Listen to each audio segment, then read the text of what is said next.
राधे राधे, जय जय श्री राधे, जय जय श्री कृष्णा। आइए आप सभी प्यारे प्यारे भक्तों का स्वागत है कृष्णा डिवोशन चैनल पर। और हम सभी मिलकर श्रवण कर रहे हैं श्री कृष्ण चरित अमृतम की अद्भुत कथा। प्रभु श्री कृष्ण को मन वाणी स्मरण बुद्धि से हम याद कर रहे हैं, उनकी कथा का हृदय में मनन कर रहे हैं। आज हम भाग 298 कहेंगे। पिछले भागों तक आपने श्रवण किया कि किस प्रकार भगवान श्री कृष्ण ने पांडवों से अश्वमेध यज्ञ संपूर्ण करवाने का कार्य स्टार्ट कर दिया था, लेकिन यह यज्ञ जरासंध के वध के बिना पूर्ण नहीं हो रहा था। तो पहले जरासंध के वध की कथा कही गई और आज के भाग में हम श्रवण करेंगे कि यज्ञ पूर्ण किस प्रकार से हुआ। तो आइए प्रेम पूर्वक श्री कृष्ण को स्मरण वंदन करते हुए हम आज की कथा शुरू करते हैं। राजसूय यज्ञ में सभी सभावासी उठ गए थे। अब समस्त अतिथियों को भोजन कराने की बारी थी। तभी अवसर देखकर महारानी द्रौपदी कृष्ण से पूछती है, हे सखे, राजसूय यज्ञ पूर्ण कब माना जाएगा? तो कृष्ण कहते हैं, ये अपना 5 जन्य शंख यहीं रख रहा हूँ। जब कोई परम सत्पुरुष भोजन करेगा तब ये शंख बज जाएगा। हे पंचाली, और जब यह शंख बज जाए तब समझना कि राजसूय का यज्ञ पूर्ण हो गया, सफल हो गया। इतना कहते अपना शंख वहाँ पर श्री कृष्ण ने रख दिया। अब द्रौपदी ने ऋषियों को प्रथम भोजन कराया। अब उनको लगा कि इनसे बड़ा सत्पुरुष और कौन होगा। शंख तो बजेगा, लेकिन शंख नहीं बजा। सप्त ऋषियों को एक साथ बैठाकर भोजन कराया गया। द्रौपदी का ध्यान शंख की ओर ही था, लेकिन शंख तब भी नहीं बजा।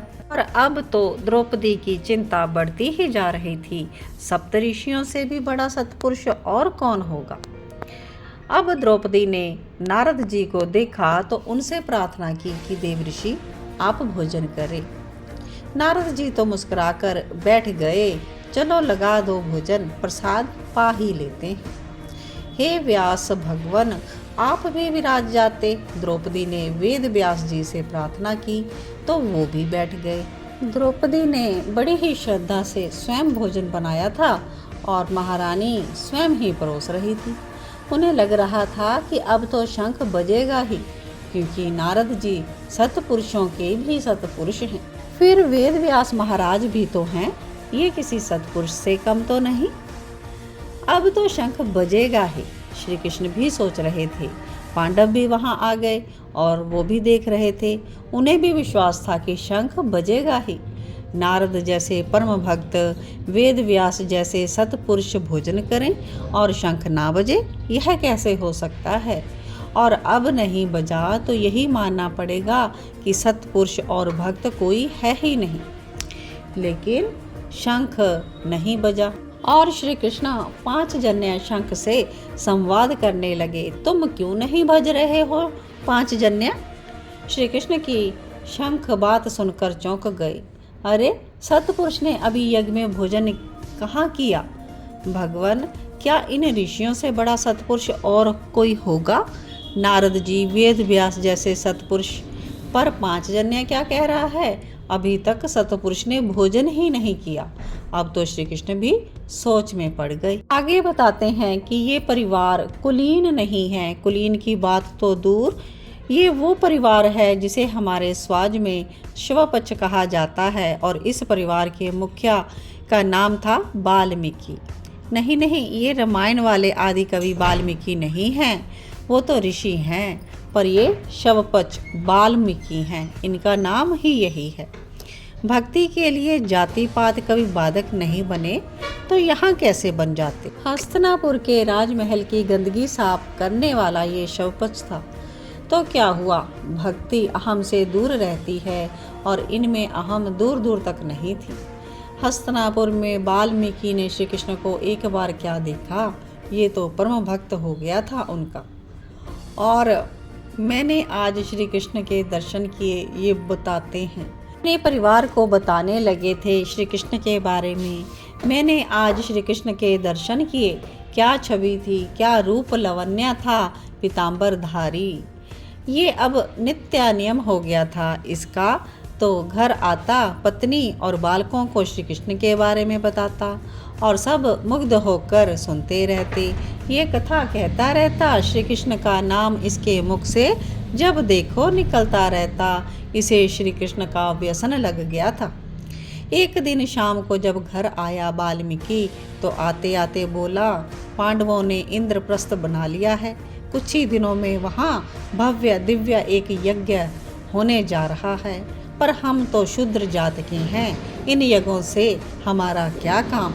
वाल्मीकि की पत्नी ऐसा बोली, अरे भगवान, समझती नहीं है तू, जहाँ पर पांडव यज्ञ करेंगे वहाँ हमारे कृष्ण भी तो आएंगे ना, द्वारिका से आएंगे श्री कृष्ण। वाल्मीकि की पत्नी ने सुना तो वो भी खुश होगी।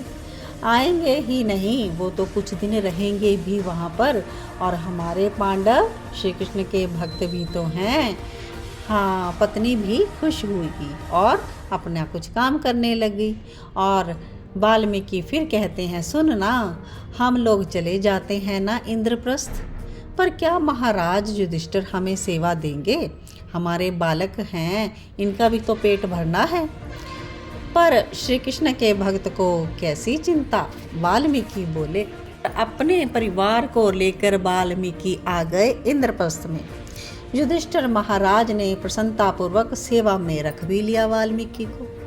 राजमहल की गंदगी को साफ करता और पांडव जो खाते उनका जूठन बैठकर बड़े प्रेम से खाता था ये वाल्मीकि। मेरे आराध्या के प्रिय भक्त हैं ये पांडव, इसलिए मुझे इनकी जूठन भी प्रिय है। आनंदित रहता था वाल्मीकि, हाथों से झाड़ू लगाता और मुख से निरंतर श्री कृष्णा श्री कृष्णा श्री कृष्णा ये नाम ही पुकारता रहता। और कभी कभी तो एकांत में बैठकर भाव से भर जाता, हे कृष्ण कब दर्शन दोगे, ये रोता रहता था। पांडव लोग इसकी भक्ति को समझने लगे थे, इसलिए इसके प्रति वो अच्छी भावना रखते थे। एक दिन वाल्मीकि को कहते हैं, कल से तुम यहीं रहोगे और अपनी पत्नी बालकों को भी यहीं ले आओ, हम तुम्हें एक कक्ष दे देंगे। युधिष्ठिर महाराज वाल्मीकि को ये कह रही हैं, महाराज मुझे अपनी कुटिया में ही रहने दीजिए, राजमहल का जितना काम है मैं करके ही जाऊंगा। वाल्मीकि ने हाथ जोड़कर यह उत्तर दिया। बात वो नहीं है वाल्मीकि, राजसूय यज्ञ की तैयारियां शुरू हो रही हैं। अब 1-2 दिन में द्वारकाधीश श्री कृष्णचंद्र भी आ रहे हैं। इतना सुनते ही वो मर्यादा वाल्मीकि उसके नेत्रों से आनंद के अश्रु धार बह चले। महाराज आप सच कह रहे हैं? युधिष्ठिर कहता, मैं कभी झूठ नहीं बोलता हूँ। अच्छा, आप जैसा कहें, आपकी जो आज्ञा हो वाल्मीकि वही करेगा। मर्यादा तोड़कर बिना आज्ञा लिए ही वो अपनी कुटिया की ओर भागा। महाराज युधिष्ठिर जानते हैं कि ये भावुक है, इसलिए हंसते हुए वापस अपने महल में आ गए। और वाल्मीकि के आनंद का आज कोई ठिकाना नहीं। पुकारता रहा अपनी पत्नी को, सुनती हो? अरे सुनो तो। झूम रहा था वो, ऐसा ही झूम रहा था जैसे किसी दरिद्र व्यक्ति को स्वर्ण का कोई दबा हुआ खजाना मिल जाता हो। और पत्नी का हाथ पकड़ नाच उठा, कहता है, श्री कृष्ण आ रहे हैं। पत्नी और बालक वो भी, क्या सच? वो भी झूम गए। इस तरह से सब कोई आनंदित हो गया और श्री कृष्ण आ गए थे इंद्रप्रस्थ। वाल्मीकि ने दूर से ही दर्शन किया था, तब भी यह देह का भान भूल गया था। जब अवसर मिलता श्री कृष्ण को निहार लेता। शव पक्ष था, इसलिए पास में जाने कोई देता नहीं था और इसे जाना भी नहीं था। ये प्रसन्न था इसी बात में कि झाड़ू लगाकर मैं अपने आराध्या की ही तो सेवा कर रहा हूँ। हाँ, थोड़ा सा क्रोध आया, तब बहुत क्रोध आया था इसे जब बाहर से सुना कि शिशुपाल भीतर सभा में उसके आराध्या को गालियां दे रहा है। श्री कृष्ण ने उसका मस्तक धड़ से अलग कर दिया था चक्र से।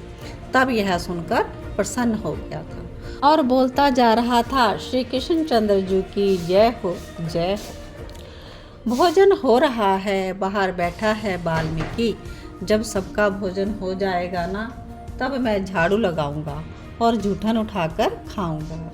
श्री कृष्ण का जूठन खाने को मिलेगा मेरे भाग्य में कहाँ, पर फिर भी अगर शायद मिल जाए, यह सोच रहा है। भूखा है वाल्मीकि, आज सुबह से ही भूखा है। इसकी पत्नी ने कहा भी बाल भोग आया है, खा लो, पर वाल्मीकि कहाँ खाता। वो तो गदगद है, कृष्ण कृष्ण कृष्ण अद्भुत नाम ले रहा है। उसके रोम रोम से आज प्रकट हो रहा है, जिह्वा से नहीं, रोम रोम से यह नाम प्रकट हो रहा है। से तो श्री कृष्ण के सिवा और कुछ भी भान नहीं। अब उधर बाहर निकले श्री कृष्ण और कहते हैं कि कौन है वो सत्पुरुष जिसने भोजन नहीं किया। अकेले ही बाहर आ गए श्री कृष्ण। चारों ओर दृष्टि घुमाई, बाहर भीड़ लगी है भिक्षुकों की, मांग रहे हैं तो कर्ण उनको देता जा रहा है।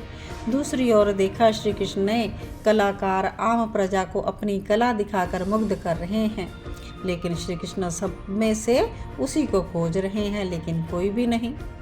तभी कूड़े का ढेर देखते हैं, गंदा नाला बह रहा है और वहाँ पर बरहा श्वान आदि घूम रहे हैं। श्री कृष्ण उधर आए तो वाल्मीकि बैठा है, शांत भाव से बैठा है और उसके रोम रोम से इन्हीं पीताम्बरधारी का ही नाम निकल रहा है।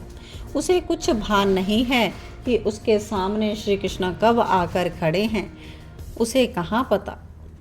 और श्री कृष्ण तुरंत लौट पड़े राजमहल की ओर। भीम बाहर जाओ, एक सत्पुरुष बैठा है, भूखा है, उसे नहीं भोजन कराओगे क्या? तब तक राजसूय यज्ञ सफल नहीं होगा।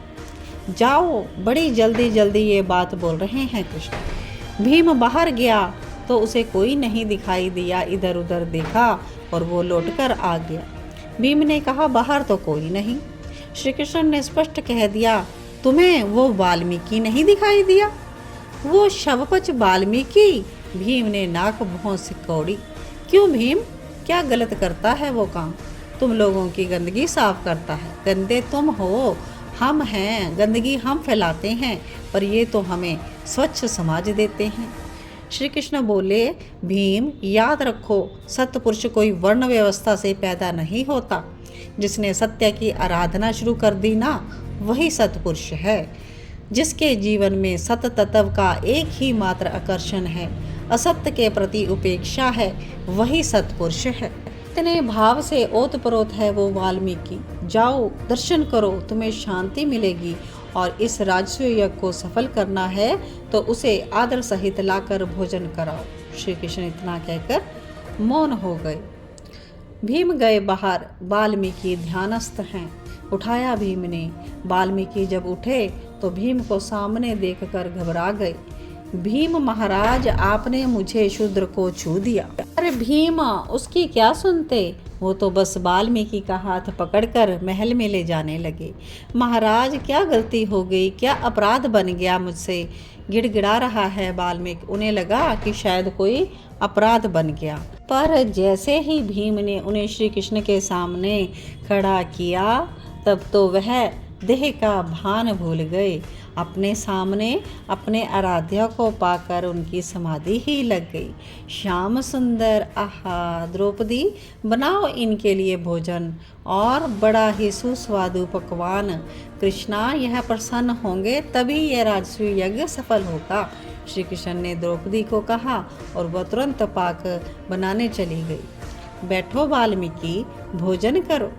देह भान जब हुआ वाल्मीकि को, तब श्री कृष्ण ने वाल्मीकि को बड़े प्रेम से बैठाकर भोजन करने के लिए कहा। द्रौपदी पकवान बनाकर ला चुकी थी, थाल में सजा दिया। क्या है, वाल्मीकि कुछ भी समझ नहीं पा रहे थे, पर सामने अपने आराध्या को पाकर वो सब कुछ मानने लगी। और इतना ही पूछा कि यह आपका प्रसाद है अपने आराध्य श्री कृष्ण को। श्री कृष्ण ने हाँ कहा। तब वाल्मीकि सुनते ही टूट पड़े उस पकवान में और तभी शंख बजा। सब लोग आनंदित हो उठे। वाल्मीकि के भोजन करते ही शंख बज उठा, पर शंख एक ही बार बजा। क्यों? भीम ने श्री कृष्ण से पूछा।